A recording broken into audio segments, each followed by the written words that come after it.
Hi guys, tonight we begin in a world that feels almost frozen in time, a world where the air itself seems to hold its breath.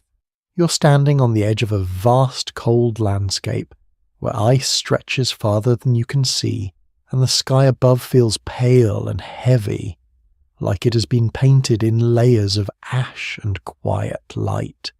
Somewhere in the distance, wind moves across frozen ground, brushing over snow that has been there longer than any memory your mind can hold. The world is still, but not lifeless. It is waiting. You can feel that strange sense, like the earth itself is about to change, even if no one around you has words for it yet. So, before you get comfortable, take a moment to like the video and subscribe, but only if you genuinely enjoy what I do here, and feel free to comment where you're watching from and what time it is for you right now. Now, dim the lights. You step forward slowly, your feet pressing into cold ground that crunches softly under every movement. The air bites gently at your skin, not harsh enough to hurt, but enough to remind you that warmth is something fragile here. Around you, the world of the Ice Age stretches in quiet dominance. Thick glaciers still covered northern lands across Europe, Asia, and North America. This is the late Ice Age period, a time historians often describe as the final threshold before the Holocene epoch begins, roughly 12,000 years ago. In simple terms, you are standing at the edge of one of the most important climate shifts in human history. A mainstream historical fact is that the last major ice age did not end in a single moment, but gradually, over thousands of years, as global temperatures slowly rose and ice sheets began to retreat. Yet in this moment, nothing feels gradual, everything feels still, like the world is holding its breath before a long exhale. You notice how light behaves strangely here. It is softer, almost muted, as if the sun itself is filtered through layers of cold air. You pull your clothing tighter around your body, feeling the rough texture of animal hides, carefully stitched and shaped to protect you from temperatures that could drop sharply when the sun fades. Nearby, a small fire burns inside a sheltered hollow. The flames flicker weakly, bending with the wind, as if even fire struggles to survive in this frozen silence. People often imagine Ice Age life as purely harsh and empty, but there is warmth here too, just fragile and carefully maintained. Small groups of humans move through these lands, following animals, rivers, and seasonal patterns. They are not settled in one place. Movement is survival. Every step is part of a rhythm learned over generations. A quirky historical tidbit is that some Ice Age sites show evidence that people decorated their tools and even their clothing with small carved patterns, suggesting that even in extreme survival conditions, there was still space for expression and identity. Beauty did not disappear, even when warmth was scarce. You watch as members of your group adjust quietly around the fire. Someone sharpens a stone tool with slow, practiced movements. Another checks a bundle of supplies wrapped carefully in hide. There is little speaking, but communication does not require words here. Every gesture has meaning. Every pause carries intention. The wind shifts slightly, and you feel it pass over your face like a cold hand. It carries faint sounds from far away, perhaps distant animal movement, or perhaps only the landscape itself shifting under pressure. In this era, large Ice Age mammals still roam these lands. Mammoths, giant deer, and other now extinct creatures move across frozen plains. They are part of the same world you inhabit, unaware that their time is slowly nearing its end. Scholars remain divided on whether these animals disappeared primarily due to climate warming or a combination of human hunting and environmental pressure. The truth, as often happens in deep history, is likely a mixture of many forces acting at once, too complex for a single explanation. You crouch near the fire, feeling the weak warmth on your hands. The contrast between heat and cold is almost overwhelming. It reminds you how delicate survival truly is. A shift in wind, a longer winter, a thinner layer of ice. Any of these could change everything. And yet, life continues here with quiet determination. Above you, the sky begins to darken slightly, even though it is not yet night. Ice-covered landscapes often create their own sense of early dusk, as reflections of snow and cloud blend together. You might wonder how long this world has looked like this. Generations upon generations have known only cold as the default state of Earth. But somewhere deep in the planet's rhythms, change is already beginning. Far beyond what any human eye can see, massive ice sheets are starting to weaken. Melting is slow at first, almost invisible, like a secret the world is keeping to itself. Rivers that were once locked in place begin to move again. Coastlines shift. Entire valleys prepare to reshape. You sit quietly, listening to the fire crackle, unaware that you are living at the edge of transformation, not a sudden one, but a global turning point that will eventually reshape forests, rivers, animals, and human life itself. The Ice Age is not ending today, but it is already loosening its grip. And in this quiet moment, you are right at the centre of that change, even if it still feels like nothing is happening at all. You wake into a colder silence than yesterday, though at first it feels exactly the same. The Ice Age world does not announce its changes with drama. It shifts in small, almost unnoticeable ways, like a slow breath passing through the planet. The ground beneath you is still hard and pale, covered in frost that clings stubbornly to every surface. The air carries a sharpness that enters your lungs and lingers there for a moment before fading. In this late Ice Age period, roughly 12,000 years ago, the world is still dominated by vast ice sheets stretching across northern continents. Much of what is now Europe, Canada, and northern Asia is buried under kilometers of ice. Sea levels are lower than today, exposing land bridges that once connected regions now separated by ocean. Human groups move across these vast open spaces, following survival rather than borders. A mainstream historical fact is that during this time, humans were highly mobile hunter-gatherers, relying on seasonal movement and deep knowledge of animal migration patterns to survive. You feel this mobility in your own body as you prepare to move again, gathering what little you carry, checking tools, and scanning the horizon for signs of direction. The fire from the previous night is now reduced to pale ash, still warm at its core. Someone carefully feeds it small pieces of dry wood, coaxing it back to life. Fire is not just comfort here, it is protection, cooking, and survival itself. Without it, the cold would settle into everything. You step forward with your group, leaving the temporary shelter behind. The land opens in front of you, wide and pale, stretching into a horizon that feels endless. Snow crunches softly beneath your feet, each step sending a small vibration through your legs. The silence around you is not empty. It is full of subtle sound, wind brushing over frozen grass, ice shifting in distant cracks, occasional calls from unseen birds. A quirky historical tidbit is that archaeological evidence suggests some Ice Age groups reuse the same campsites repeatedly across seasons, returning to familiar sheltered areas rather than constantly seeking new ground. Even in a world of movement, memory of place still mattered deeply. You follow the group's path along a shallow valley. The terrain here is slightly easier, protected from the strongest winds. In the distance, faint shapes of large animals appear and disappear against the white landscape. Mammoths move slowly, their massive forms covered in thick fur, adapted perfectly to this cold world. They are not mythical creatures in your eyes. They are part of daily reality, as ordinary as trees or rivers, yet far more powerful. Scholars continue to debate whether Ice Age humans actively hunted these giant animals in large coordinated groups, or whether hunting was more opportunistic, depending on circumstance and survival pressure.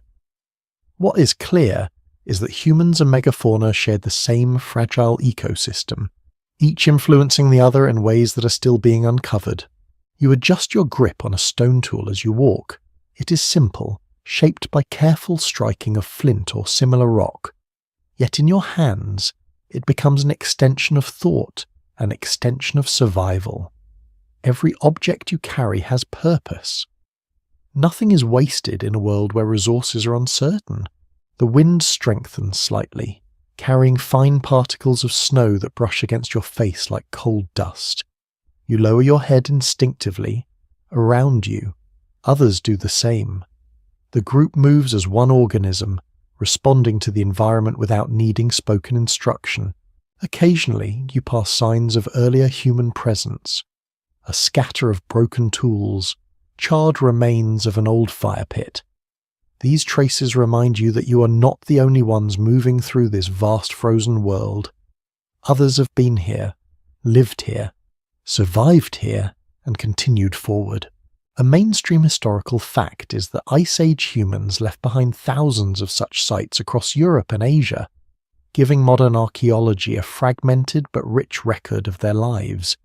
Each site is like a quiet echo of a moment that once felt urgent and real.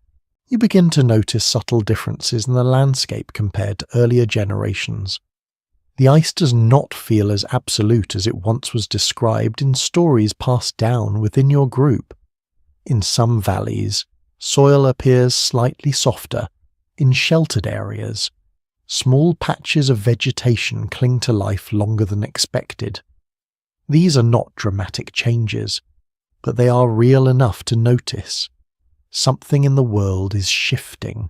Scholars remain divided on whether early humans were aware of long-term climate change as a concept, or whether they simply interpreted these shifts as seasonal variations or spiritual cycles. Either way, the experience of change was lived, not measured. You pause briefly at a higher ridge. From here, the world opens wide again. You can see layers of frozen land stretching into distance, broken by dark lines of river ice and faint silhouettes of movement.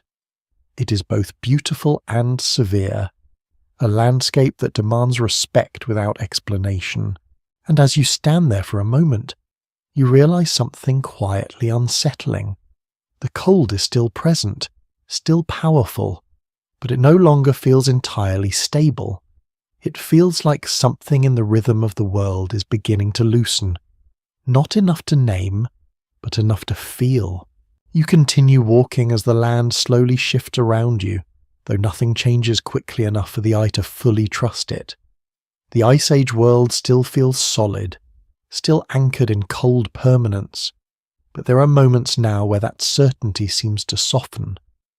A patch of snow melts slightly faster in a sheltered hollow. A stream flows where earlier seasons it may have been locked in ice. Small things, quiet things.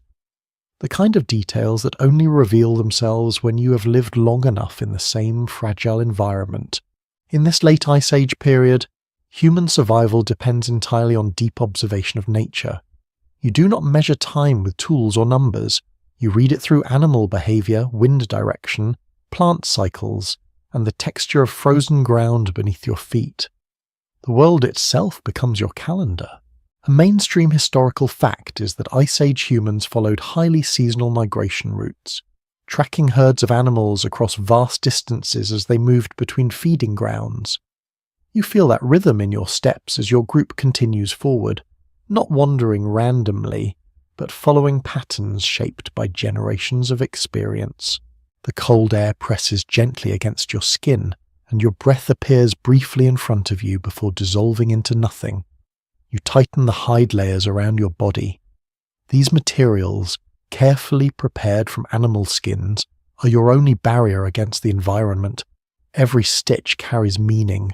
Every piece of clothing represents time, effort, and survival knowledge passed down quietly from one person to another. A quirky historical tidbit is that archaeologists have found evidence of intricate beadwork and ornamentation on Ice Age clothing, suggesting that identity and social expression were still important even in harsh survival conditions. Even here, in a world dominated by ice and hunger, people still found ways to express who they were. You glance at the people walking beside you. Their faces are calm but focused. There is no sense of rush, only continuity. Someone adjusts a strap on a bundle of tools. Another checks the direction of the wind, turning their heads slightly, as if listening to the landscape itself.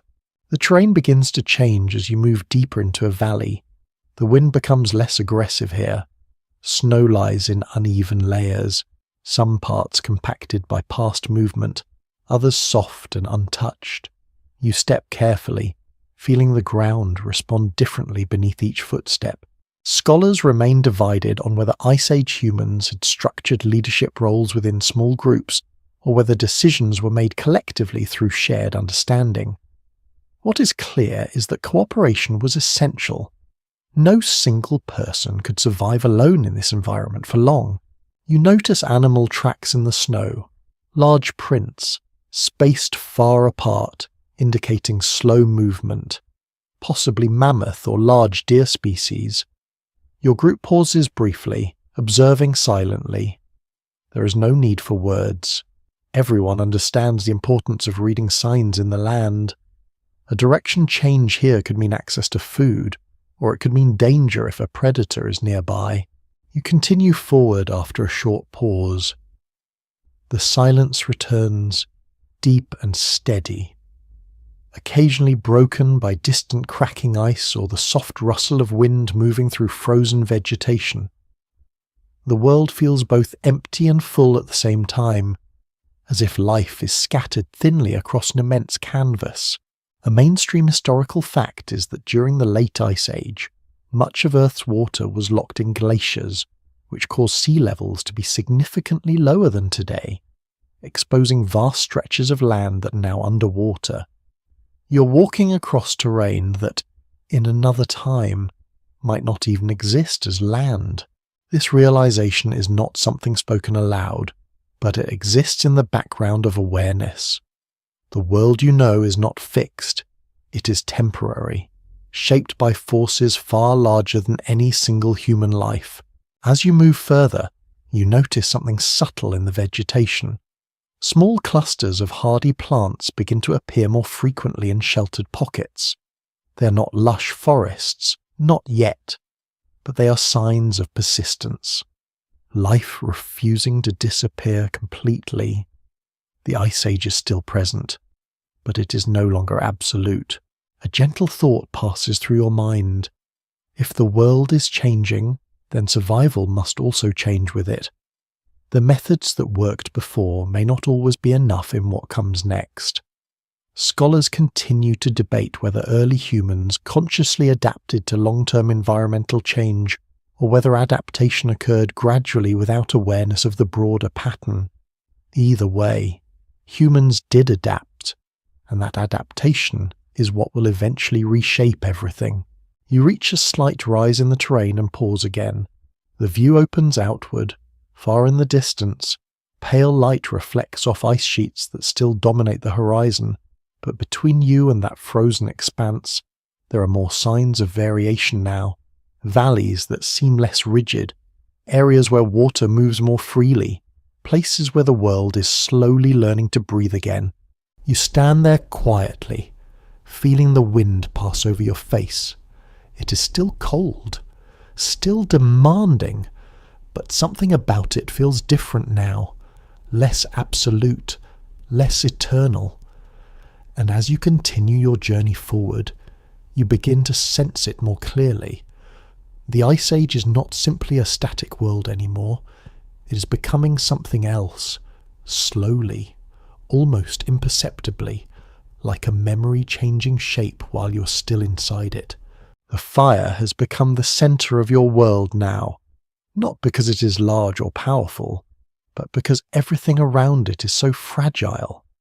You sit close enough to feel its warmth on your face, yet far enough to remain aware of the cold that waits just beyond its reach. The Ice Age night settles in slowly, like a heavy blanket laid across an endless landscape. In this late Ice Age world, roughly 12,000 years ago, human life is organized around movement, resources, and the constant negotiation between warmth and exposure. There are no permanent settlements in the way future civilizations will understand them. Instead, there are temporary shelters, rebuilt again and again as people follow animals and seasonal shifts. A well-established archaeological understanding is that fire was not only used for cooking and warmth, but also for protection against predators and for shaping social life around shared spaces. You feel this truth as you sit among others, the circle of firelight drawing everyone into a quiet, shared rhythm. A lesser-known observation from excavation sites is that some hearths were maintained in the same locations for repeated generations, suggesting that certain places carried a kind of memory, even without written records. You look at the embers and wonder how many nights have passed in similar silence, in similar circles of light. The group around you is calm, but not idle. Hands are always moving, tools are checked, hides are repaired. Simple tasks carry enormous weight here. Every action is connected to survival, even the smallest gesture. You notice how people speak less than modern life would expect, but communicate more through movement, glance, and timing. The wind outside shifts again, brushing over the shelter you have built from bone, wood, and layered hides. It presses against the structure, testing it, as if the world itself is constantly checking whether you are ready to endure it. In this era, human survival depends heavily on reading the environment with precision. Animal tracks, cloud movement, and even the behavior of birds become essential indicators of change. You have learned to interpret silence as much as sound. A point often discussed among researchers is whether Ice Age humans possessed a sense of long-term, environmental planning, or whether survival decisions were always short-term and reactive. Standing here, watching the fire flicker, it feels less like planning and more like deep familiarity with uncertainty itself. You lean slightly closer to the warmth. The heat touches your skin unevenly, warm on one side, cold on the other. That contrast becomes almost comforting, reminding you that balance in this world is never stable, only temporary. Outside the shelter, the land stretches into darkness. Snow reflects faint starlight, giving the world a soft glow that makes everything feel distant and unreal. Somewhere beyond the hills, large animals continue their slow migration, following paths older than human memory. You think about how much of this landscape is invisible to you right now, not because it is hidden, but because it is too large to fully comprehend. Valleys, rivers, frozen plains, all extending far beyond what a single group can ever truly know. Another interesting archaeological note is that some Ice Age sites show repeated use of specific migration corridors over thousands of years, suggesting that knowledge of land routes was preserved with remarkable consistency across generations. You are, in a sense, walking paths already shaped by countless unseen predecessors. The fire pops softly. A small spark rises and disappears into the cold air above. You watch it briefly, then let your gaze drift back to the faces around you. There is no urgency here, only endurance. The kind of endurance that does not announce itself but simply continues hour after hour, night after night, outside. The Ice Age world remains vast and unchanged in appearance, but within it, something subtle is continuing to shift, not enough to name, not enough to fully explain, just enough to sense, like a pressure in the air before weather turns. You feel it again, that quiet awareness, as if the planet is slowly adjusting its rhythm beneath everything you know, and without realizing it, you are already part of that transition. The night deepens around your small circle of firelight, and the world beyond it feels almost erased. Only a few meters away, everything dissolves into darkness and drifting snow. The Ice Age does not offer clear boundaries between safety and danger. It simply shifts from one state to another without warning. In this period of the late Pleistocene, human groups depend on highly flexible survival strategies shaped by thousands of years of adaptation. There are no fixed homes in the way later societies will build them.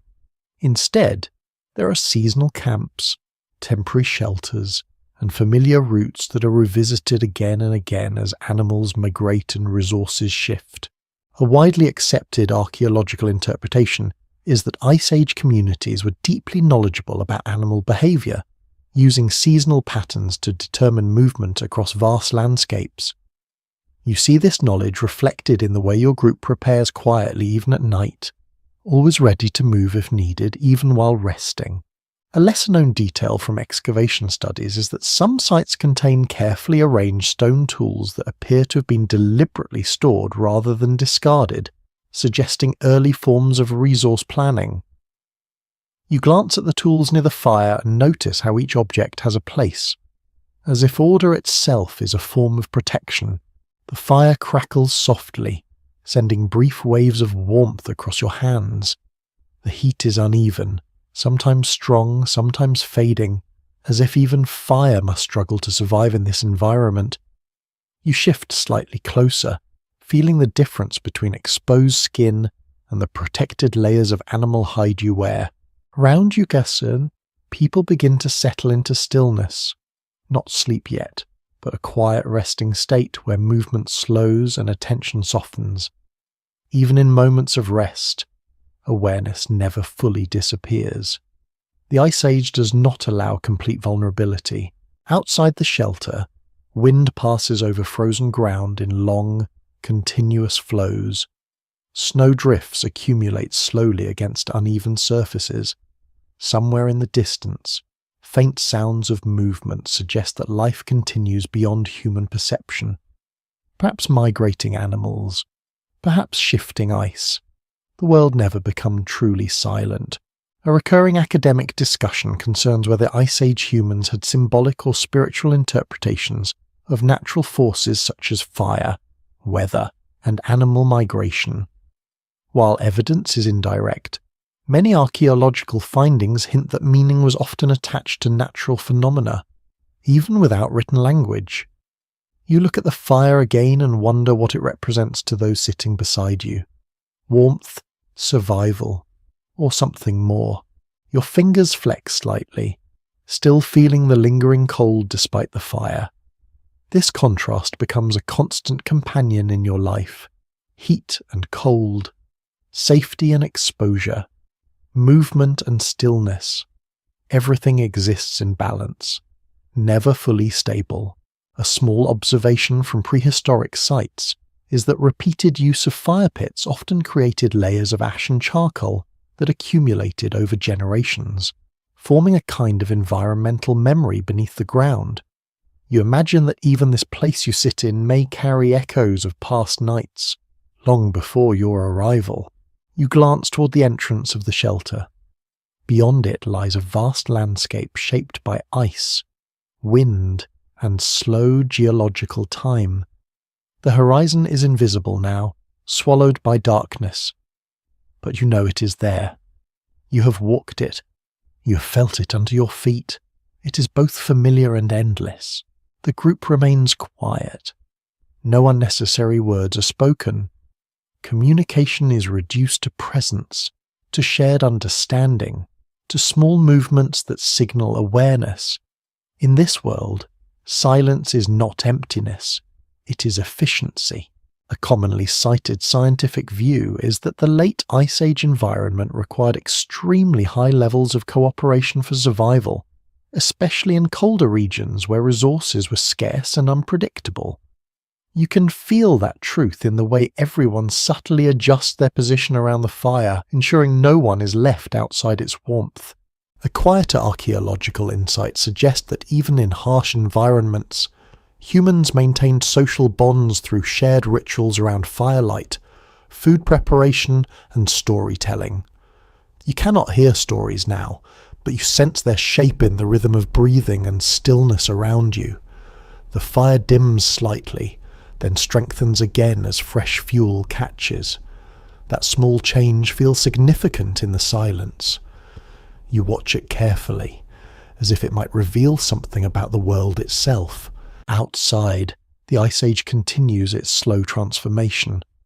Ice sheets still dominate vast regions, but beneath that apparent stability, gradual warming is already beginning to alter patterns of water, vegetation, and animal movement.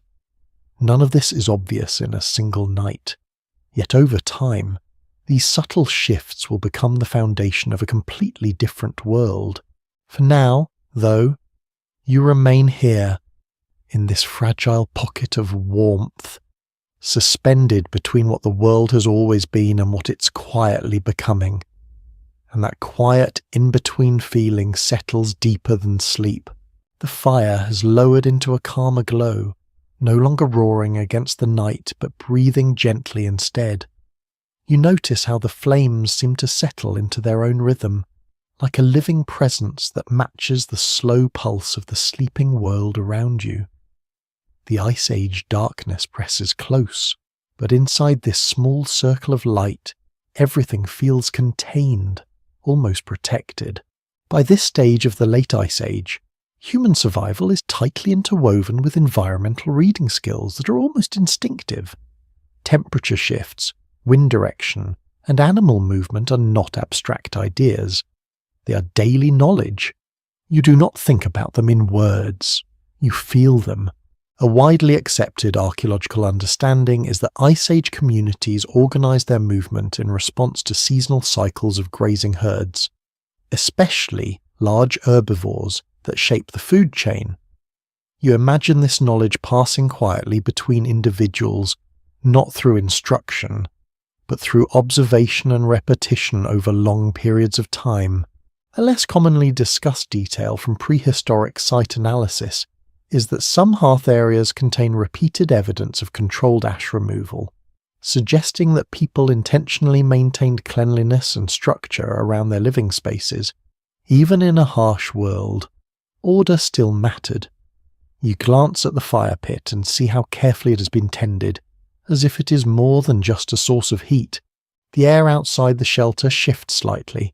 A cold draft slips through the entrance and touches your skin before fading again. You pull your clothing closer around your body, feeling the weight of animal hides that have been shaped and softened through use. These materials are not just protection. They are a second skin, a boundary between survival and exposure. Around you, others remain quiet.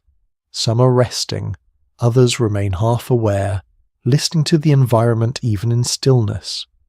Sleep in this world is never completely deep. There is always a part of awareness that stays awake, just in case, outside. The Ice Age landscape continues unchanged in appearance, though not in motion. Snow drifts slowly across uneven ground. Ice formations shift subtly under pressure. Far away, unseen animal movement continues its slow migration across frozen terrain. A point often debated among researchers is whether Ice Age humans experienced a structured concept of time similar to modern seasonal calendars, or whether their awareness of time was entirely grounded in immediate environmental cues. You do not think in calendars here. You think in patterns. Return of animals, return of cold, return of light. A small but fascinating archaeological observation is that some Ice Age groups created symbolic markings on bone or stone objects that may have recorded environmental cycles or significant events, though their exact meaning remains uncertain. You look at the tools near you and wonder if any pattern of memory is hidden within their shapes. The fire shifts again, a small collapse of glowing embers followed by a brief flare. That momentary change draws your attention more than expected. In this world, even small variations carry meaning. Nothing is too minor to notice. You listen to the quiet sounds inside the shelter. soft breathing, occasional movement, the faint crackle of burning wood. These sounds become the background of your awareness, steady and grounding. A widely supported scientific perspective is that human groups during this period relied heavily on cooperative survival networks, often sharing resources and knowledge across extended regions rather than isolated camps. You feel this connection indirectly, as if your group is part of a larger invisible web of other groups moving across the same vast landscape. A more interpretive archaeological suggestion is that firelight gatherings may have served not only practical purposes, but also social reinforcement, strengthening group identity through shared presence in darkness. You do not see rituals clearly here, but you feel the importance of simply being together in this small illuminated space. Outside, the wind rises slightly, brushing across the entrance again. The shelter responds with a soft shift of materials. You notice how carefully it has been constructed, using whatever the environment provides. Nothing is permanent, yet everything is adapted. You think briefly about how different this world is from what it will become. In the future, people will live in permanent structures, track time precisely, and move less in response to nature. But here, everything is immediate, physical, and closely tied to survival.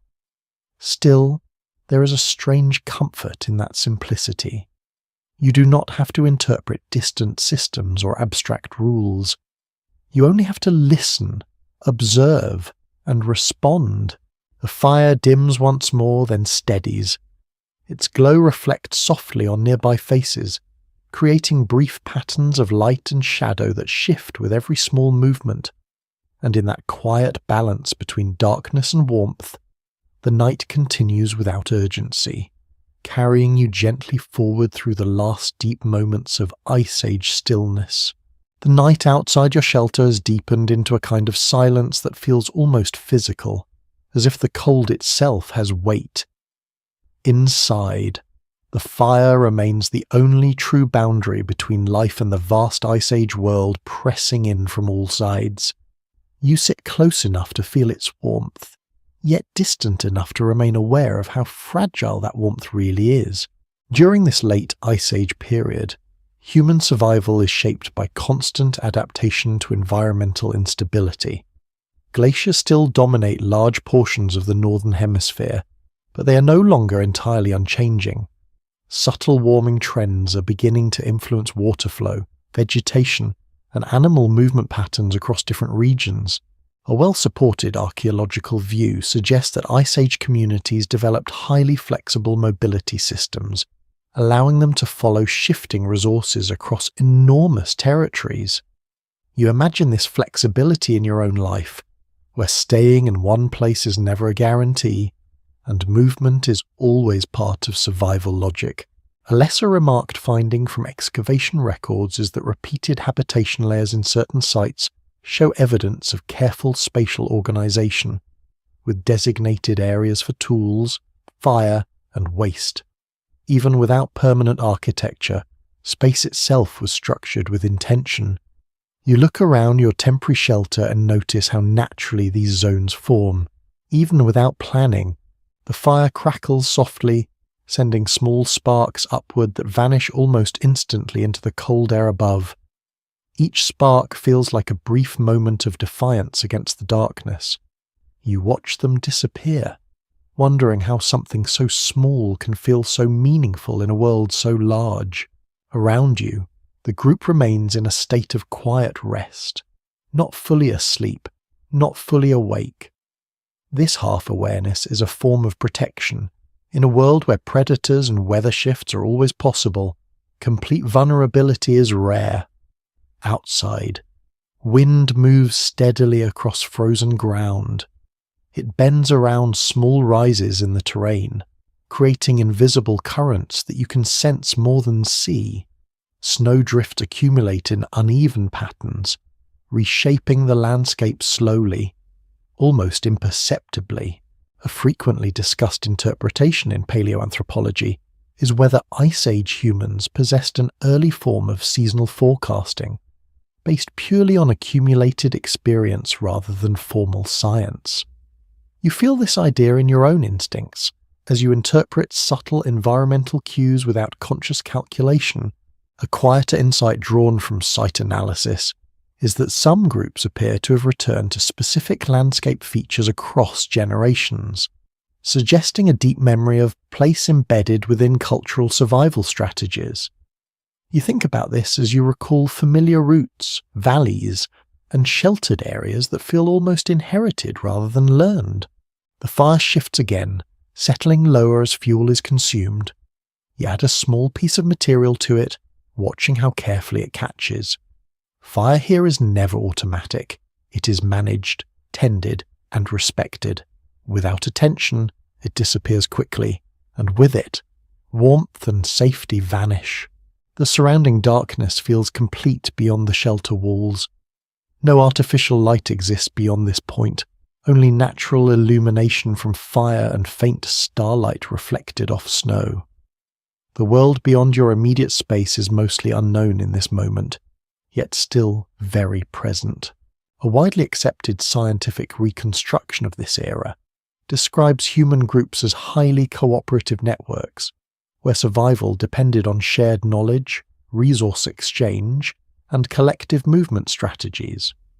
You sense this cooperation not as theory, but as lived reality in the quiet coordination of your group. A more interpretive academic perspective suggests that fire-centered gatherings may have played a role in strengthening social cohesion, reinforcing trust and shared identity in environments where isolation could be dangerous. You notice how even silence feels shared here, not individual. Occasionally, the wind shifts and brings a faint scent of distant ice and mineral coldness. It reminds you that beyond this small circle of warmth lies a vast world, still dominated by frozen structures that have existed far longer than any human presence. You adjust your position slightly, feeling the uneven ground beneath you.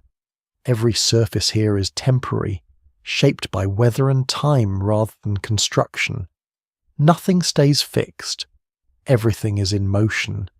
Even when it appears still, the fire settles into a steady glow again, and the group remains quiet.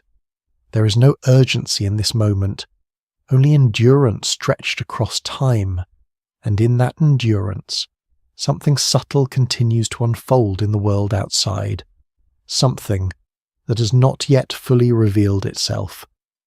You do not name it. You only feel it, like pressure in the air before a change that has not yet arrived. The fire has settled into a low, steady pulse, like a quiet heartbeat in the center of the frozen world. You can feel its warmth most clearly when you lean slightly forward, and then immediately notice the cold waiting just a few inches away. That contrast never disappears here. It defines everything in this late Ice Age landscape. Human life is still deeply tied to movement and environmental awareness. Large ice sheets continue to dominate northern regions, but the world is no longer completely locked in place. Subtle warming trends are slowly influencing ecosystems, even if no one living here would describe it in those terms. A widely accepted reconstruction of prehistoric life suggests that human groups followed predictable migratory routes shaped by seasonal animal movements, especially herds that shifted between grazing areas depending on temperature and vegetation. You think about how your group moves almost instinctively, as if the land itself is guiding you forward. A lesser-known archaeological detail is that some Ice Age camps show signs of repeated short-term occupation, with tools and hearths indicating return visits rather than continuous settlement. It suggests a rhythm of coming and going, a relationship with land that is temporary but familiar. You glance at your surroundings and wonder how many times this exact spot has been used before your arrival. Outside the shelter, the wind carries a slow, constant motion across the frozen ground. It does not rush, it simply persists. Snow shifts in thin layers, forming soft ridges that slowly reshape the landscape. The Ice Age world is not static. It is constantly being rewritten by forces too slow to notice in a single moment. You adjust your position near the fire, feeling the warmth spread unevenly across your body. The animal hides you wear carry a faint scent of smoke and earth, absorbed over time from repeated exposure to fire and weather. These materials are not just protection. They are part of your identity in this environment. Around you, the group remains quiet and still. Even in rest, there is awareness. Someone opens their eyes briefly, checks the fire, then settles again. This kind of vigilance is normal here. The world does not allow complete relaxation. A commonly discussed scientific interpretation is that Ice Age humans developed highly refined observational skills, allowing them to detect environmental changes at very early stages, often before they became obvious in the landscape. You experience this as a quiet sensitivity to everything around you, from wind direction to animal absence. A more subtle insight from archaeological studies is that spatial organization within camps often reflects social structure, with certain areas consistently used for specific activities, suggesting early forms of shared behavioral planning. You notice this naturally forming in your own group, even without instruction. The fire shifts slightly, a small collapse of embers followed by a gentle flare. You watch it carefully, as if it might signal something beyond itself. Fire is never just fire here. It is time, safety, and attention made visible. Beyond the shelter, the darkness is complete. Yet it is not empty. It is filled with movement you cannot fully perceive, ice shifting under pressure, animals moving across long distances, wind shaping terrain over invisible timelines. The world continues whether you observe it or not. A well-supported anthropological understanding is that survival during this era depended heavily on knowledge transmission within groups, often through repeated practice rather than formal teaching. You think about how everything you know has been learned through observation, imitation, and repetition, not instruction. A quieter academic suggestion proposes that firelight gatherings may have functioned as both practical and psychological anchors, providing a stable point of focus in an otherwise unpredictable environment. You feel that stability now, sitting within the soft glow that separates your group from the vast unknown outside. Occasionally, a faint sound reaches you from the distance, perhaps ice shifting or wind passing through a narrow valley. It is impossible to identify with certainty. In this world, ambiguity is constant. You pull your hands closer to the fire again. The warmth is not strong, but it is reliable in its fragility. That is enough. Time passes slowly here, not measured but experienced. There are no markers, no divisions, only continuity. The Ice Age does not hurry, and neither does life within it. And as you remain in this quiet space between warmth and darkness, you begin to sense that the world outside is still changing, even if it refuses to reveal how. The fire is now reduced to a concentrated cluster of glowing embers, holding on to heat with quiet determination. You notice how the light changes as it weakens, becoming softer, more orange than yellow, as if the flame is slowly turning inward. The Ice Age night feels even larger now, as though the darkness has grown in response to the fading fire. During this late stage of the Ice Age, environments across the northern hemisphere are beginning to show early signs of instability. Glacial systems are still massive and dominant, but they are no longer entirely static. Melt patterns begin to appear in certain regions during warmer seasons, subtly altering river paths and seasonal availability of resources. A widely supported archaeological interpretation is that human mobility during this period was closely tied to following migrating herds across increasingly variable landscapes. You imagine your group reading the land like a living map, where every change in animal behavior hints at larger environmental shifts, A lesser noticed detail from excavation evidence is that some prehistoric sites show layers of repeated occupation separated by long gaps, suggesting seasonal return patterns that may have stretched across generations. You look at the ground beneath you and wonder how many unseen cycles of arrival and departure have passed here before your own. The wind outside becomes slightly more noticeable, slipping through small gaps in the shelter and brushing against your skin before disappearing again. It carries the cold scent of open land, distant ice, and slow-moving air masses that define this era. You pull your clothing tighter. The animal hides feel heavier now, slightly damp from repeated exposure to cold air and warmth from the fire. They are not perfect protection, but they are essential. In this world, imperfection is part of survival. Around you, the group remains still. Some have closed their eyes, resting lightly. Others continue to sit in quiet awareness, listening to the environment beyond the shelter. Sleep is never fully complete here. A part of the mind always remains alert. A commonly accepted scientific perspective is that Ice Age humans possessed highly developed sensory awareness, allowing them to interpret subtle environmental cues such as wind shifts, animal absence, and changes in temperature. You feel this awareness as something almost instinctive, not thought through, but lived. A more interpretive archaeological idea suggests that repeated camp organization patterns indicate shared cultural memory of space, where certain areas were consistently used for fire, rest, and tool work across many generations. You notice how naturally these divisions appear, even without planning. The fire pulses faintly again as a small pocket of fuel catches briefly, then settles. You watch it closely. Fire here is never passive. It requires attention, even in silence. It is both fragile and dependable at the same time. Outside, the Ice Age world continues its slow movement. Snow shifts over uneven terrain, forming soft waves across the land. Ice formations compress and expand under subtle pressure.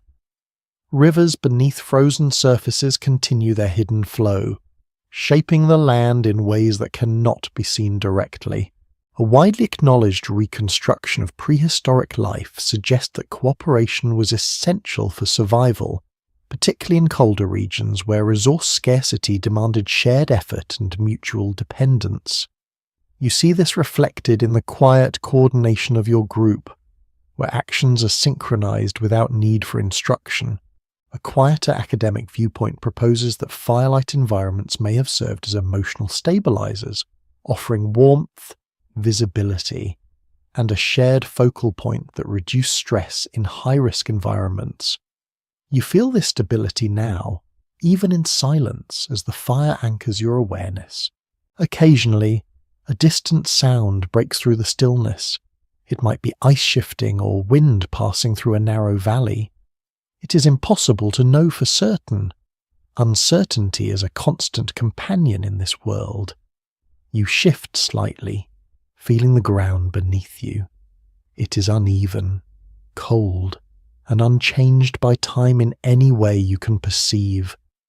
Yet beneath that stillness, everything is slowly moving. The Ice Age is not truly fixed. It is transitioning, step by step, towards something different. A well-established anthropological understanding is that cultural knowledge in this era was transmitted primarily through imitation, repetition, and shared experience rather than formal teaching structures. You think about how every skill you have came not from instruction, but from watching, doing, and remembering.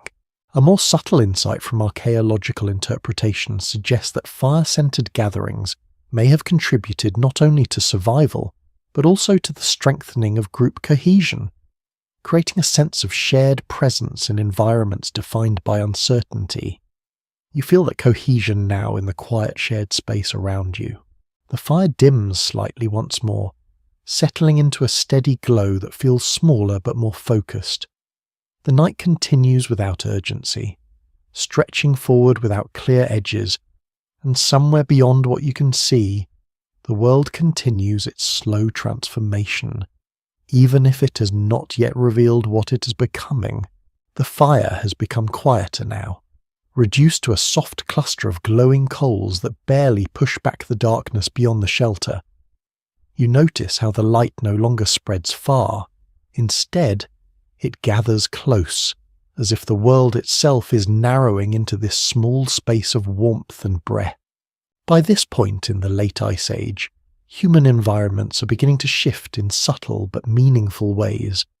Glacial coverage still dominates the northern world, yet gradual warming trends are already influencing river flow, seasonal plant growth, and animal migration timing. These changes are slow, but they are real, and they are beginning to reshape survival patterns. A widely supported archaeological interpretation points to increasing specialization in stone tool production during this period, with smaller, more refined tools appearing in many sites across Eurasia. You imagine hands carefully shaping stone not just for strength, but for precision, adapting to new environmental demands. A lesser-known observation from excavation layers is that some toolkits appear intentionally curated, as if certain items were carried across long distances while others were left behind, suggesting early forms of selection based on need and efficiency. You look at the tools near the fire and see them not as objects, but as decisions made in stone. The air inside the shelter feels still, but not stagnant. It carries faint traces of smoke, animal hide, and cold air slipping in from outside. These overlapping scents form a kind of invisible layer of life, marking the space as both protected and exposed at the same time. You adjust your position slightly closer to the embers. The warmth is now minimal, but still present enough to matter. In this environment, even small amounts of heat can make the difference between rest and discomfort. Around you, the group remains in quiet states of partial rest. Some lie still, others remain seated with lowered heads. Sleep here is not a full surrender, it is a controlled pause, always balanced against the need for awareness. Outside, the Ice Age night continues without interruption. Wind moves steadily across frozen ground, shaping snow into thin ridges and soft patterns. The landscape is never truly static. It is always being rewritten by forces too slow to perceive in real time. A commonly accepted scientific reconstruction suggests that Ice Age human groups developed highly adaptive seasonal movement systems, allowing them to shift territories in response to resource availability. You feel this adaptability in the way your group never fully settles, always prepared for movement even in rest. A more nuanced archaeological insight suggests that repeated use of certain landscape corridors over generations may have created inherited knowledge systems tied to geography, where movement routes became culturally reinforced. You think about this as if the land itself has memory, passed quietly through time. The fire shifts slightly, a small collapse of glowing material followed by a brief, weak flare. You watch it with steady attention. Fire is not stable. It requires continuous care, even when everything else is still. Beyond the shelter, darkness stretches in every direction. Yet it is not empty. It is filled with unseen motion, with slow processes unfolding across vast distances. Ice compresses. Water shifts beneath frozen layers. Animals continue migrations shaped by instincts older than human awareness. A well-established academic view holds that cooperation was essential to survival in cold environments of the late Pleistocene, especially where food sources were unpredictable and widely dispersed.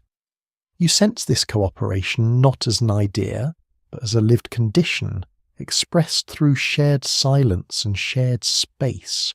A more interpretive line of research suggests that fire-centered gatherings may have functioned as emotional anchors in prehistoric life, providing stability, visibility, and a shared focal point that helped regulate group behavior in uncertain conditions.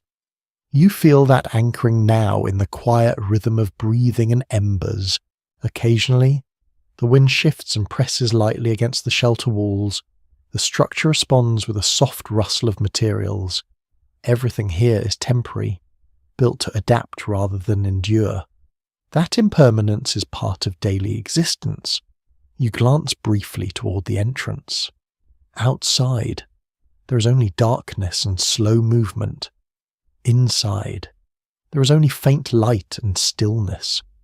The boundary between them feels thin, almost delicate, and somewhere within that quiet balance, you begin to sense that the world is not simply continuing as it always has. It is slowly adjusting, like something preparing itself for a different future. Still too distant to name, the fire has almost dissolved into a bed of glowing embers, scattered like small points of memory in the dark. You notice how each glow fades at its own pace, some lingering longer than others, as if reluctant to disappear completely. The shelter feels quieter now, and the Ice Age night outside seems even larger, pressing gently against the thin boundary of warmth you're still holding onto. In this late Ice Age world, human life continues to be shaped by shifting environments that are slowly transitioning out of full glacial dominance. Ice sheets still cover vast regions, but warmer intervals begin to appear with increasing frequency in some areas, altering local ecosystems in subtle but important ways.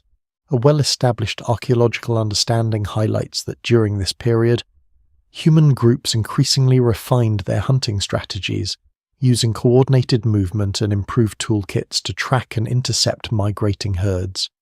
You imagine this not as a single technique, but as a shared language of survival practiced without words.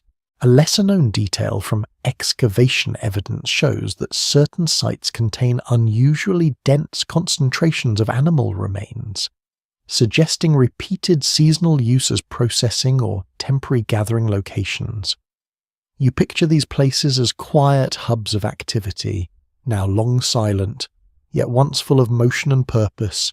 Inside the shelter, the air feels cooler as the fire weakens. You shift slightly, pulling the animal hide closer around your body. The texture is familiar now, softened by time and use.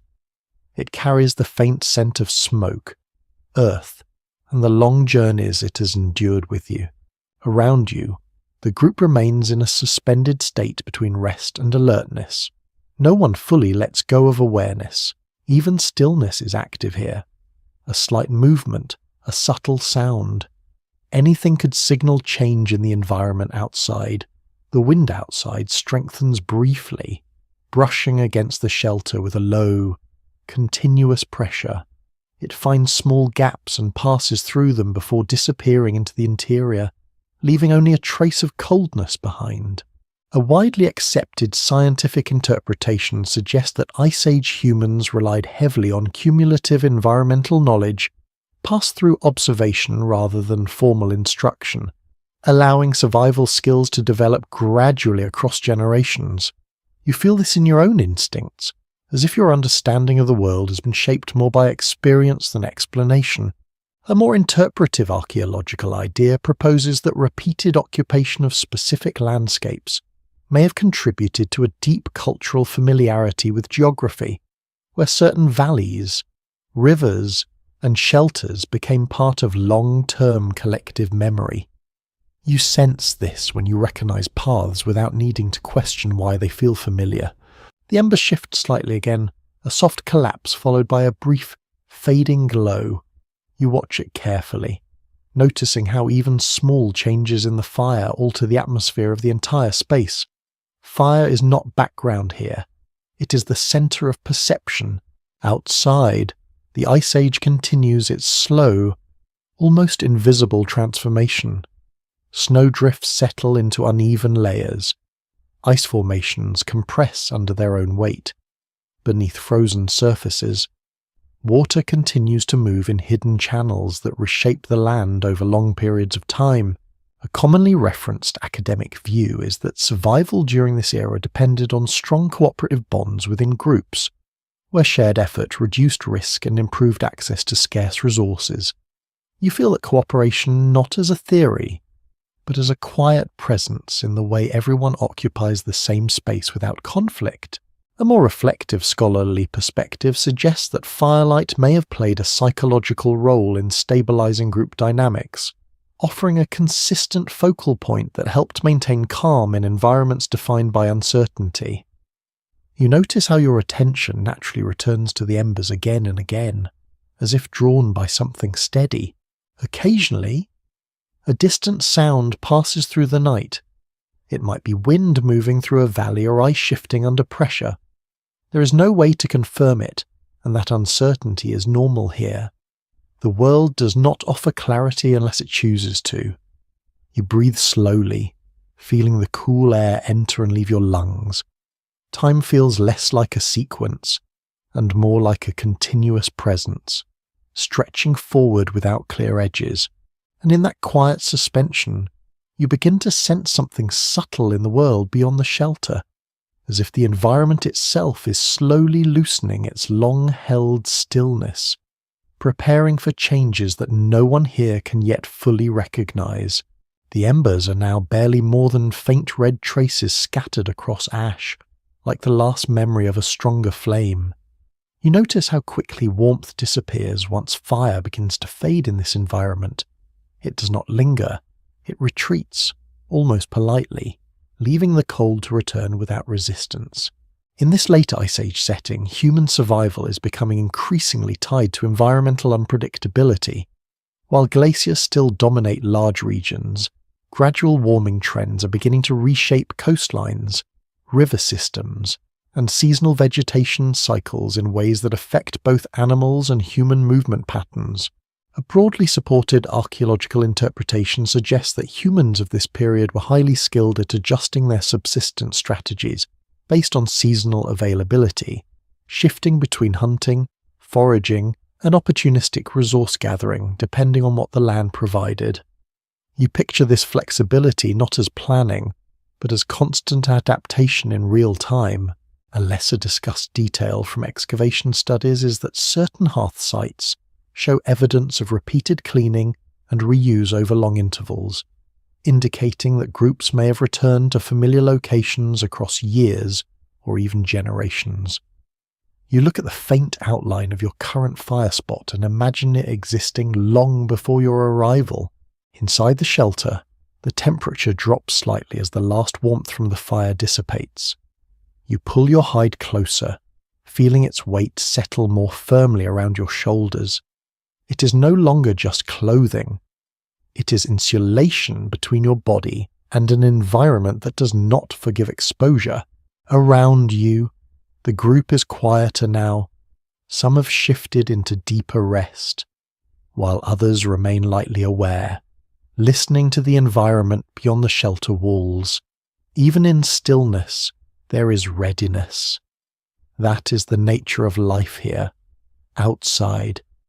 Wind moves steadily across the frozen ground.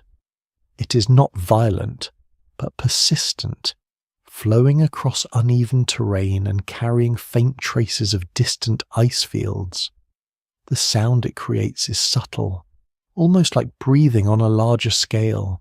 A widely accepted scientific reconstruction holds that Ice Age human groups developed extensive ecological knowledge systems based on long-term observation of animal behavior, plant cycles, and environmental cues, allowing them to anticipate seasonal changes without formal measurement tools.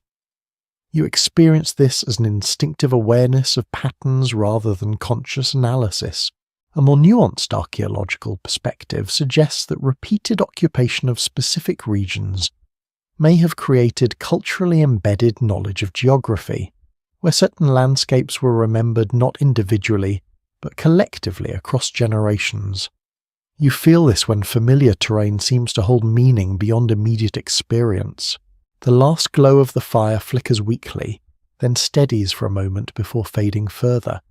You watch it carefully, as if it might reveal something in its final movement. Fire has always been both companion and necessity. and its decline always feels like a quiet shift in the entire atmosphere. Beyond the shelter, the Ice Age world continues its slow and patient motion.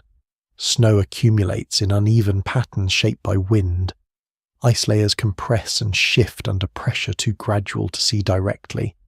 Rivers beneath frozen surfaces continue their hidden flow, carving paths that will later define new landscapes. A commonly referenced academic understanding is that cooperation was essential for survival in this era, particularly in environments where resources were scattered and unpredictable, requiring shared knowledge and coordinated movement. You sense this cooperation in the silent presence of others around you, even without words.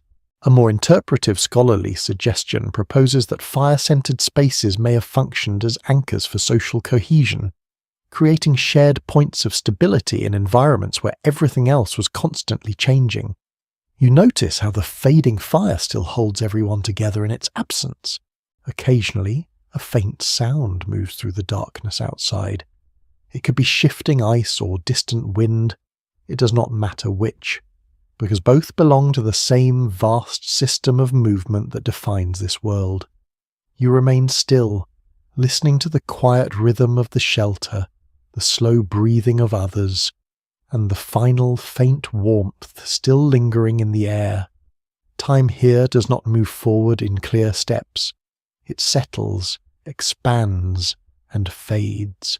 And somewhere beyond perception, the Ice Age continues its transformation, not suddenly, but steadily, as if the entire planet is learning a new way to exist, one breath at a time. The fire is now nothing more than a faint memory of heat, buried in ash with only occasional traces of red light flickering like a pulse that refuses to disappear completely. You notice how the darkness seems deeper without it, as if the shelter itself has expanded to fit the silence. In this transitional phase of the late Ice Age, environmental conditions are becoming increasingly dynamic. Glacial retreat is beginning in some regions, while other areas remain locked in persistent cold. This uneven transformation creates a mosaic of shifting habitats that directly influences human and animal movement patterns. A well-supported archaeological synthesis suggests that human groups were highly responsive to ecological variation, adjusting migration routes in alignment with changing animal populations and seasonal plant growth. You imagine this as a constant reading of the world, where survival depends on noticing what others might overlook. A lesser-known insight from excavation contexts reveals that some habitation layers contain mixed evidence of cold and warm climate species, indicating overlapping environmental phases within the same regions over time. You picture landscapes where ice and green space coexist in shifting balance, never fully stable. Inside the shelter, the remaining warmth has almost fully dissipated. The air feels sharper now, settling back into its natural cold state. You pull your clothing closer, noticing how quickly comfort disappears when fire is no longer actively maintained. Around you, the group is almost entirely still. Some have entered deeper rest, while others remain in a quiet, half-aware state, attuned to subtle changes in sound or temperature. Sleep here is never a complete surrender. It is always balanced with awareness. Outside, the wind moves in long, continuous flows across frozen terrain. It interacts with uneven ground, creating soft variations in pressure that can be felt more than heard. The landscape is shaped as much by movement as by stillness. A broadly accepted anthropological interpretation holds that Ice Age communities relied on long-term experiential learning, where survival skills were accumulated through observation and repetition rather than structured teaching systems. You feel this in the way knowledge seems to sit in your body rather than your thoughts. A more interpretive archaeological reading suggests that repeated returns to specific environmental zones may have contributed to a shared cultural geography, where places carried meaning not just as resources, but as remembered patterns of life. You sense this when familiar terrain feels instinctively recognizable even without explanation. The final remnants of embers fade further, leaving only darkened ash that still holds faint warmth beneath its surface. You watch it quietly, noticing how even absence can feel like a presence when it has been central for long enough. Beyond the shelter, the Ice Age continues its slow transformation. Ice sheets shift under their own immense weight. Rivers beneath frozen surfaces continue to carve unseen paths, and seasonal patterns gradually reorganize across vast distances. None of this is visible in the moment, but all of it is happening continuously. A commonly referenced scientific perspective emphasizes that survival in this era depended on cooperative social structures, where shared effort and mutual awareness increased resilience in unpredictable environments. You feel this in the silent coordination of bodies sharing the same small space. A more reflective academic perspective suggests that fire-centered gatherings may have served as psychological stabilizers, offering a consistent sensory anchor in an otherwise unstable world. Even now, with the fire nearly gone, its absence still shapes how the space feels. Occasionally, the wind carries a faint, undefined sound through the darkness outside. It could be shifting snow, distant ice movement, or something entirely ordinary. In this environment, certainty is rare, and interpretation is always partial. You remain still, listening to the layered silence. It is not empty. It is full of subtle signals, barely noticeable but constantly present. And as the night continues without interruption, you begin to sense that the world outside is no longer simply repeating itself. It is slowly, almost imperceptibly, moving towards something different, as if the Ice Age is loosening its grip one quiet moment at a time. The fire is gone now in everything except memory. Only a faint warmth remains buried beneath ash, like the echo of something that once felt alive and necessary. You notice how the shelter feels larger without the light, as if darkness expands to fill every empty space it can reach. In this late Ice Age world, environmental systems are beginning to show increasing variability. While large ice sheets still dominate northern regions, the planet is no longer locked in a single stable cold state. Instead, temperatures fluctuate in patterns that slowly reshape ecosystems over long stretches of time.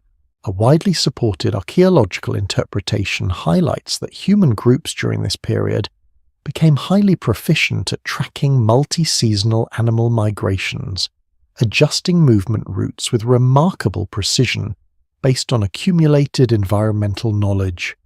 You imagine this as reading an invisible map drawn by the behavior of living things.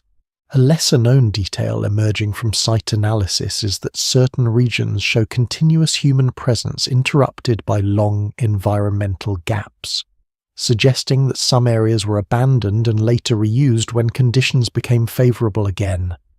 You picture land that breathes in and out of human presence across generations. Inside the shelter, cold air now dominates fully.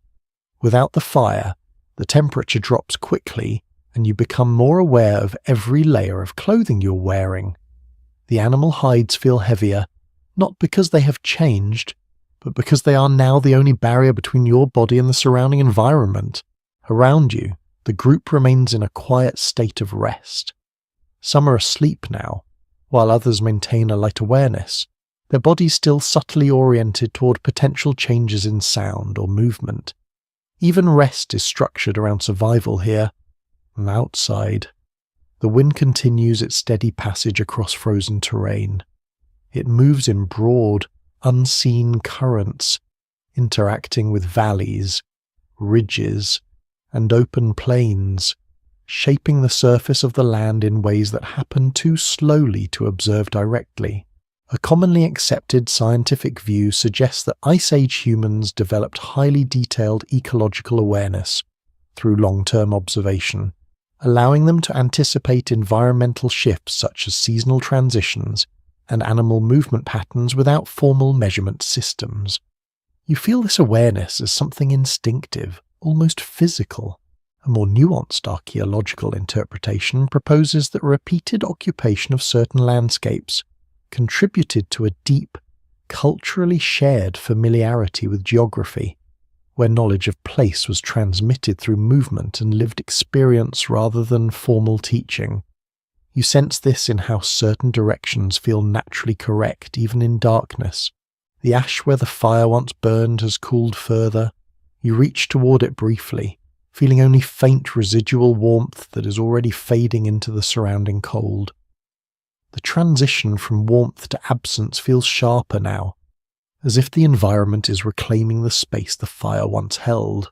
Beyond the shelter, the Ice Age world continues its vast and gradual motion. Ice sheets shift under immense pressure. Rivers beneath frozen layers carve unseen pathways, and seasonal cycles slowly adjust across regions, separated by enormous distances. None of this is visible here, but all of it is active. A broadly recognized anthropological perspective emphasizes that survival in this era depended on strong cooperative networks, where shared knowledge and collective effort increased the likelihood of success in unpredictable environments. You feel that cooperation in the quiet presence of others sharing the same enclosed space. A more interpretive line of research suggests that firelight may have functioned as a stabilizing center for social interaction, creating a shared sensory environment that helped regulate behavior and reinforce group cohesion. Even now, its absence still shapes how the space feels organized and safe. Occasionally, a faint sound passes through the night outside. It might be wind moving through uneven terrain, or ice shifting under distant pressure. In this world, interpretation is always uncertain, and certainty is rarely available. You breathe slowly, noticing how your body adapts to the cold in small incremental ways. Stillness becomes a kind of endurance. Awareness becomes a kind of protection. And as the night stretches forward without visible change, you begin to feel the subtle truth of this era. Nothing is truly fixed. Not the land, not the climate, not even the long cold world itself. Everything is slowly moving, even when it appears completely still. The shelter is now fully immersed in darkness, the kind that feels complete rather than empty. Without firelight, shapes lose their edges, and everything becomes softer, more uncertain. You can still sense the presence of others nearby, but vision no longer helps much here. Sound and breath become more important than sight. In this late Ice Age phase, environments across much of the Northern Hemisphere are undergoing slow but meaningful transformation. Glacial systems remain extensive, yet the gradual warming trend continues to influence river paths, vegetation zones, and animal migration timing in ways that accumulate over long periods. A widely supported archaeological reconstruction suggests that human groups increasingly relied on flexible seasonal mobility systems, adjusting movement patterns in response to shifting ecological opportunities rather than fixed territorial boundaries. You imagine this as a constant negotiation between people and landscape, shaped by necessity rather than choice.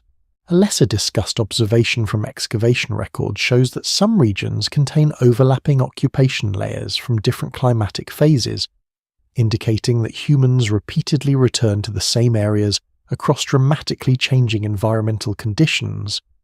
You picture these places as silent witnesses to many versions of the same world. Inside the shelter, the cold has settled fully. It is no longer a temporary discomfort but a stable presence. You pull your hides closer, feeling how they trap a small pocket of warmth around your body. That small pocket becomes your entire sense of safety. Around you, the group remains quiet. Some are asleep now, breathing slowly and evenly. Others remain partially awake, their awareness tuned to the subtle rhythm of the environment. Even in rest, survival is never fully paused. Outside, as wind continues its slow movement across the Ice Age landscape, it flows over uneven terrain, shaping snow into soft ridges and carrying cold air through valleys and open plains. The world outside is active in ways that are not immediately visible. A commonly accepted scientific perspective holds that Ice Age humans developed advanced observational intelligence through long-term engagement with environmental cycles, enabling them to respond effectively to seasonal and climatic variability without formalized systems of record-keeping. You feel this intelligence as something embedded in instinct rather than thought. A more interpretive archaeological suggestion proposes that repeated use of specific landscapes over generations contributed to a shared cultural geography, where memory of place was preserved through movement and lived experience rather than language. You sense this in how certain directions or routes feel naturally familiar even in darkness. The ash where the fire once existed is now fully cool. There is no warmth left in it, only residue. You do not need to see it to know it is there. Its presence is defined by what is missing. Beyond the shelter, the Ice Age world continues its vast, slow transformation. Ice sheets shift under immense weight. River systems beneath frozen layers continue to carve unseen paths, and ecosystems adjust gradually to changing temperature patterns. None of this is perceptible in a single moment, but all of it is constantly unfolding. A broadly recognized anthropological view emphasizes that cooperation was essential for survival in this era, particularly in environments where resources were scattered and unpredictable, requiring shared effort and coordinated movement. You feel this cooperation in the quiet stability of shared space, even without communication. A more reflective scholarly interpretation suggests that fire-centered spaces may have functioned as psychological anchors, providing stability, orientation, and emotional grounding in environments defined by uncertainty. Now that the fire is gone, its absence is still felt as a structure that once organized the space. Occasionally, a faint sound moves through the darkness outside. It could be wind shifting across frozen ground or distant ice movement responding to pressure. The source does not matter as much as the reminder that the world outside is never fully still. You remain motionless, listening to the layered silence around you. It is dense, structured, and alive in its own way. Even without light, the world continues to communicate through subtle signals. And as this long Ice Age night continues without interruption, you begin to feel something quietly growing beneath it all. The sense that nothing here is permanent, not even the cold that once seemed endless. Everything is already in motion, slowly changing even when it appears completely still. The darkness inside the shelter has now settled into something almost tactile, as if it has thickness and texture. You no longer feel like you're inside a space with boundaries. Instead, it feels like you're suspended inside the night itself, with only the faint presence of others nearby reminding you that you're not alone. In this transitional Ice Age environment, ecological conditions are becoming increasingly uneven across regions.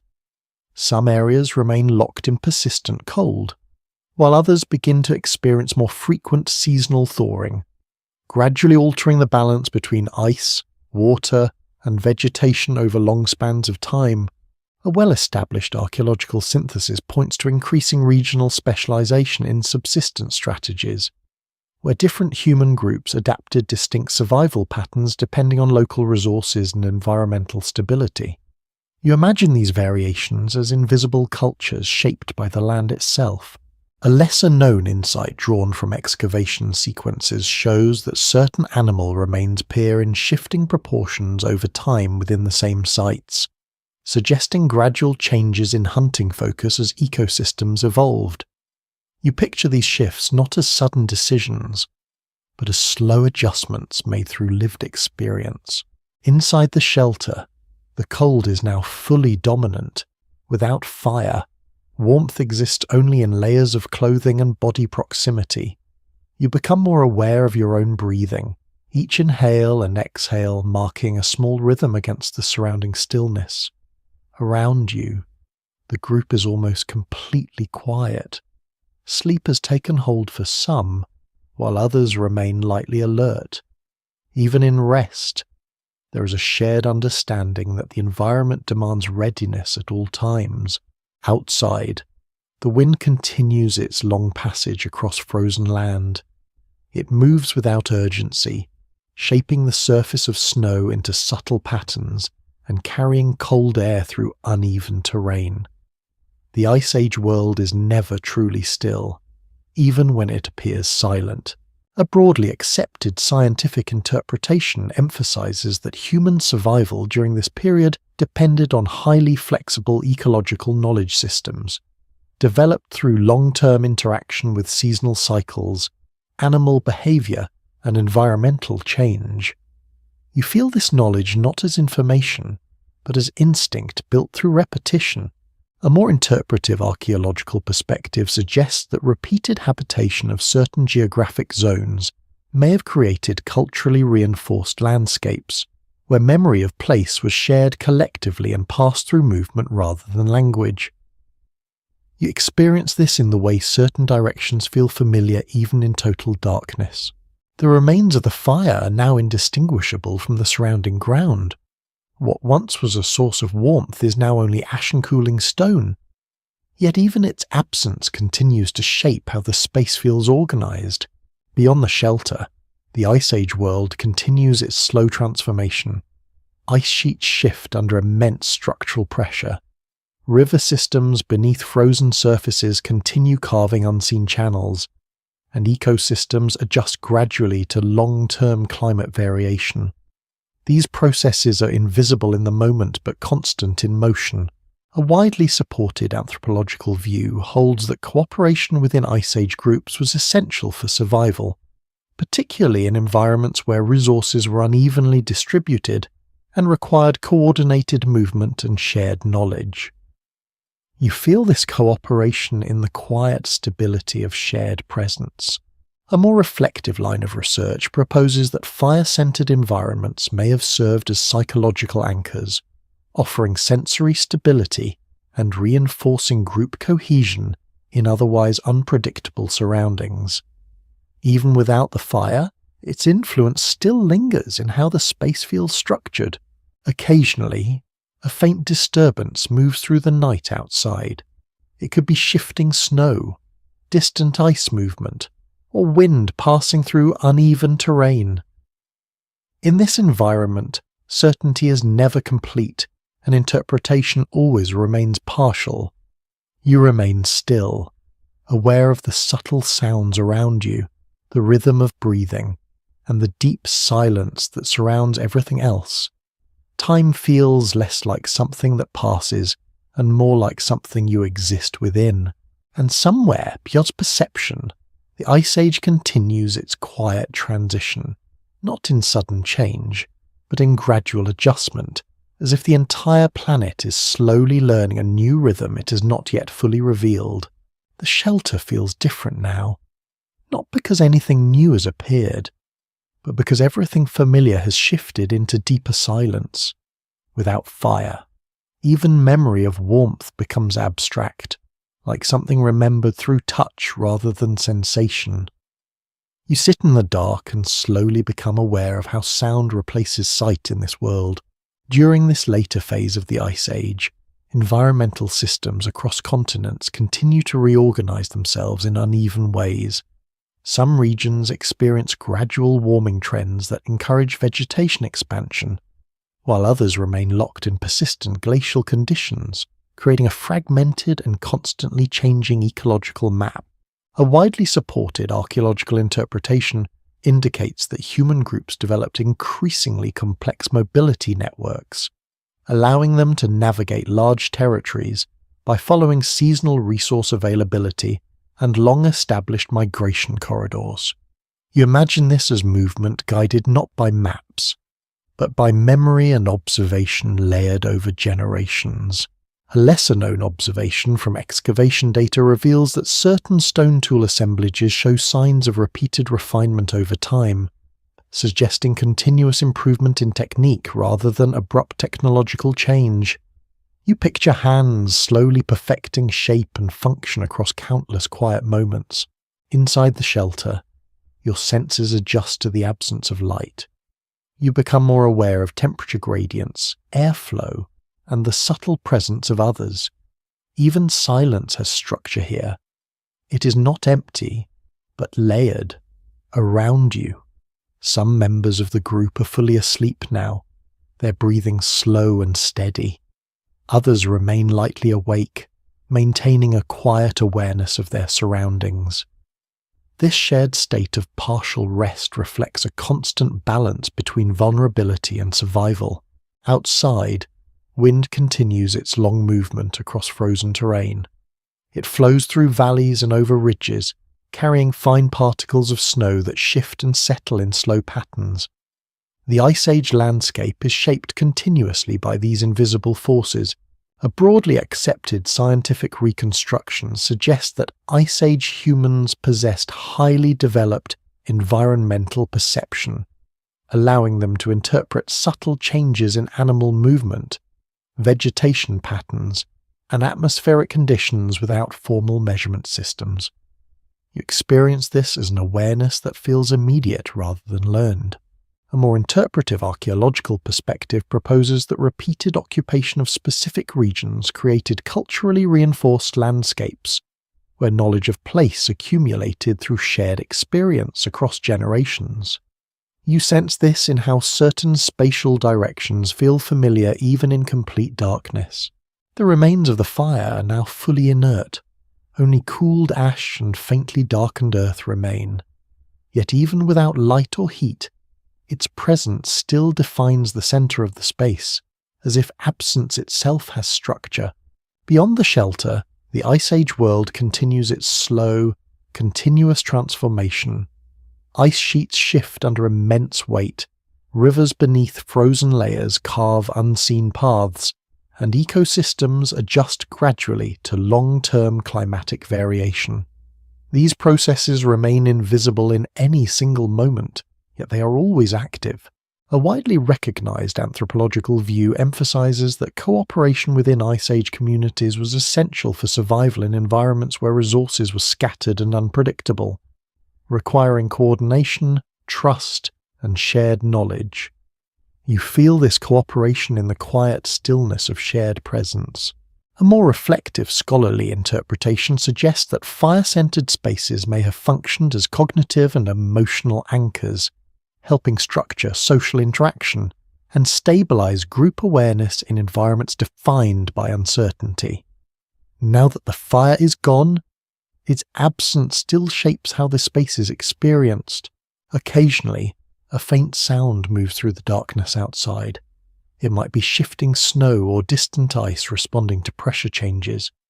In this world, certainty is rare, and perception is always incomplete. You remain still, listening to the layered quiet around you. Breathing becomes the most consistent rhythm, steady and grounding in the absence of light.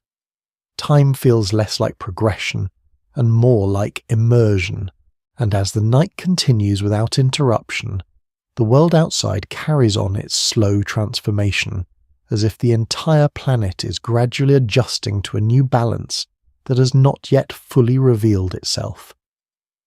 The darkness has now fully settled into the shelter, not as something separate from you, but as something you are partially inside.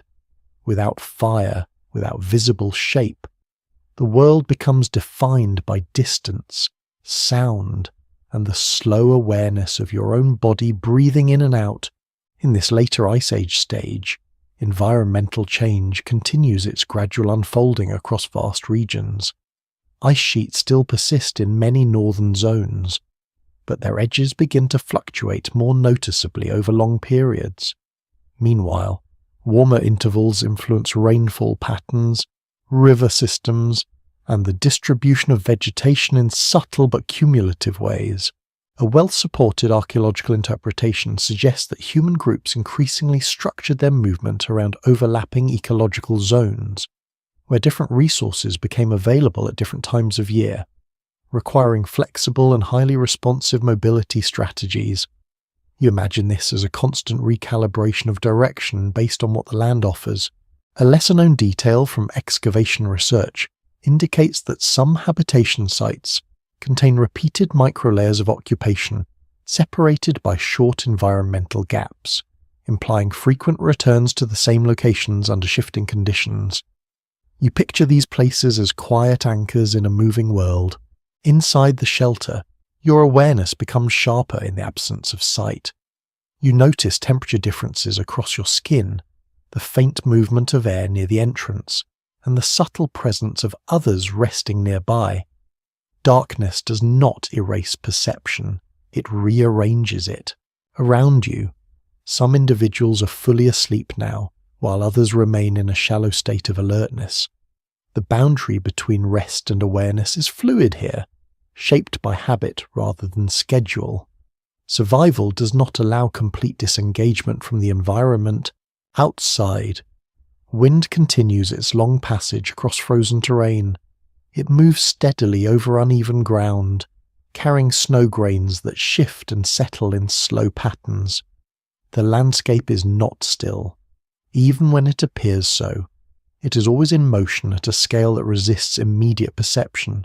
A broadly accepted scientific reconstruction holds that Ice Age humans developed highly refined environmental sensitivity, allowing them to detect early seasonal transitions and subtle shifts in animal behavior through long-term observation and lived experience. You feel this sensitivity as an instinct that does not require thought. A more interpretive archaeological view suggests that repeated human presence across specific geographic corridors created shared cultural landscapes, where knowledge of terrain accumulated collectively over generations. You sense this in the way certain directions feel naturally correct even without visibility. The remains of the fire are now completely inert. Only ash and cooled fragments of charcoal remain, indistinguishable at times from the surrounding ground. Yet its absence still shapes the centre of the shelter, as if the space remembers what once defined it. Beyond the shelter, the Ice Age world continues its slow and persistent transformation. Ice sheets shift under immense pressure. River systems beneath frozen surfaces continue carving hidden pathways, and ecosystems adjust gradually to long-term climate fluctuations. None of this is visible in the moment, yet all of it is continuously unfolding. A widely recognized anthropological perspective emphasizes that cooperation was essential to survival during this period, particularly in environments where resources were uneven and required coordinated movement and shared knowledge. You feel this cooperation in the silent presence of others sharing the same confined space. A more reflective scholarly interpretation proposes that fire-centered environments may have served as psychological and social anchors, helping regulate group cohesion and providing stability in otherwise unpredictable surroundings. Even in its absence, a memory of fire still organizes how the space is experienced.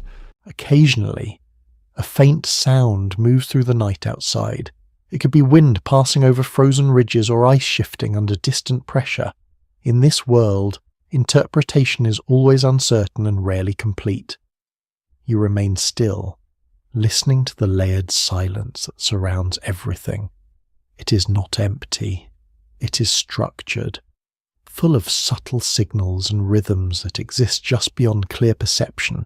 And as the long night continues, you begin to feel that the world outside is not simply enduring, but slowly changing its internal balance, as if the Ice Age itself is quietly loosening its hold on what comes next.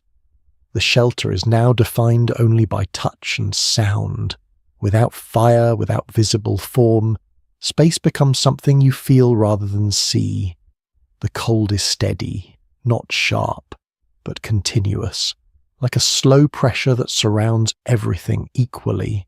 In this final stretch of the Ice Age's long transition, global climate systems are increasingly in motion. Glacial boundaries shift over centuries, not days, but their gradual retreat begins to reshape coastlines, river valleys, and vegetation belts in ways that accumulate into large-scale transformation. A widely supported archaeological synthesis indicates that human populations of this era were highly adaptive, often reorganizing settlement patterns in response to shifting resource zones and seasonal availability. You imagine this as a constant negotiation between people and landscape, where survival depends on movement rather than permanence.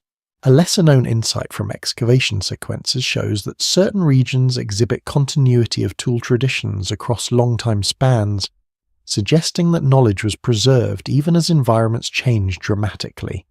You picture this continuity as invisible threads connecting generations across shifting terrain. Inside the shelter, your senses adjust further to darkness. Sound becomes sharper, breathing, cloth movement, and faint shifts in posture all become more noticeable. The absence of light does not reduce awareness, it refines it around you. The group exists in quiet equilibrium. Some are fully asleep, others remain lightly aware, maintaining a subtle vigilance that never fully disappears. This shared state reflects a long-learned balance between rest and survival readiness. Outside, wind continues to move across frozen ground in slow, persistent currents. It passes over uneven terrain, shaping snow into layered formations that accumulate gradually over time. The Ice Age landscape is constantly being rewritten, even when it appears unchanged. A broadly accepted scientific interpretation suggests that Ice Age humans developed deep ecological intelligence through continuous exposure to environmental variability, enabling them to interpret seasonal transitions and resource fluctuations without formal systems of measurement. You feel this intelligence as something instinctive, embedded in lived experience. A more interpretive archaeological perspective proposes that repeated occupation of familiar geographic regions contributed to a collective spatial memory, where knowledge of place was shared and reinforced through repeated movement over generations.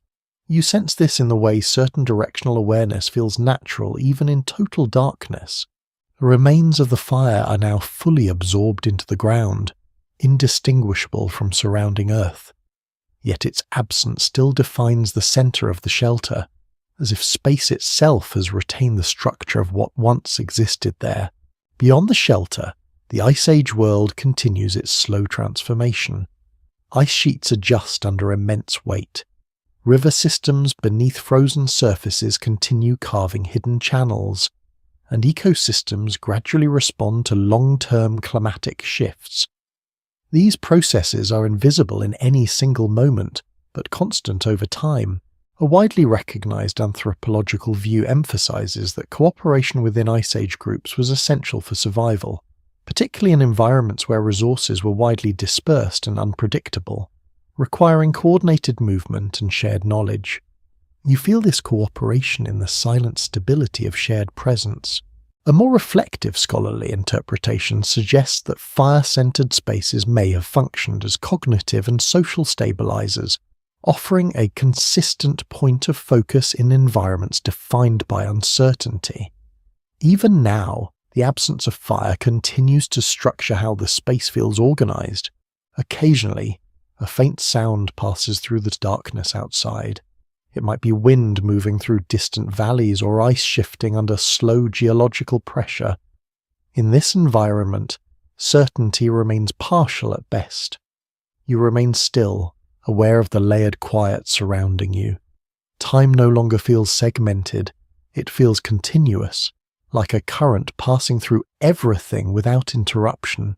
And as this long Ice Age night continues, there is a growing sense that the world outside is not static at all, but slowly adjusting its rhythm, as if preparing for a future that has not yet fully taken shape.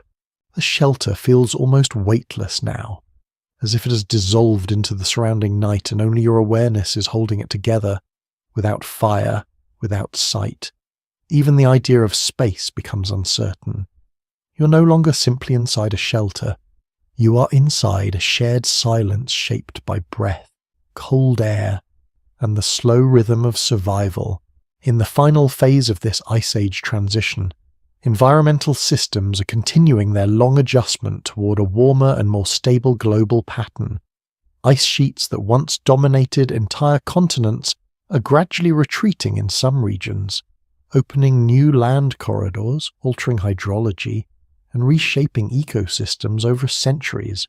A widely supported archaeological synthesis indicates that human populations during this period increasingly diversified their subsistence strategies, combining hunting, foraging, and early forms of resource management depending on local environmental conditions.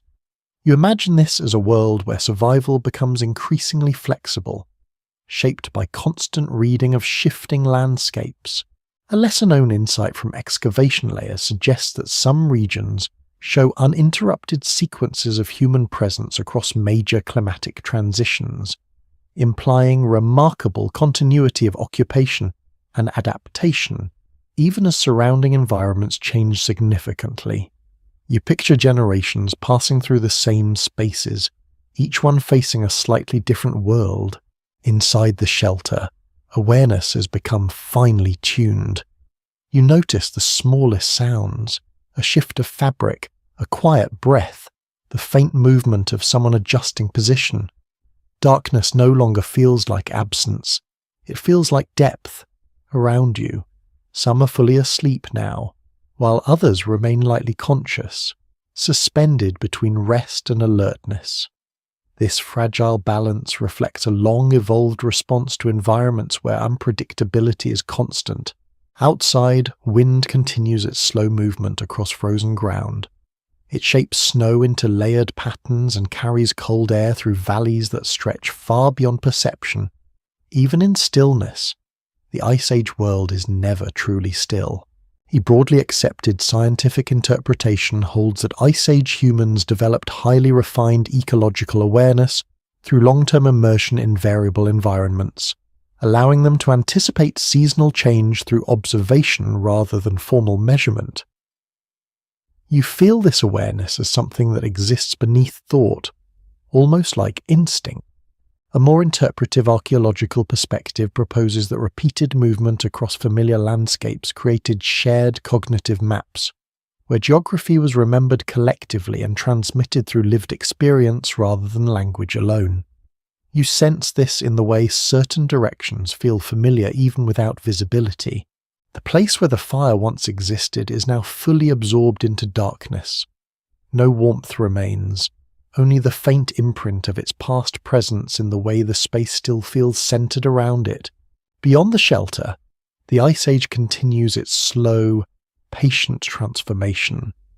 Ice sheets shift under immense weight. River systems beneath frozen layers carve unseen pathways, and ecosystems gradually reorganize in response to long-term climatic change. These processes remain invisible moment to moment, yet constant across time. A widely recognized anthropological view emphasizes that cooperation was essential for survival in this era, particularly in environments where resources were widely scattered and required coordinated movement, shared knowledge, and mutual dependence. You feel this cooperation in the quiet stability of shared presence.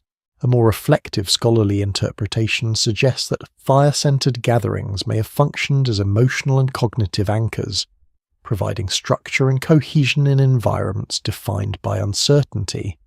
Even in its absence, the memory of fire still shapes how the space is experienced.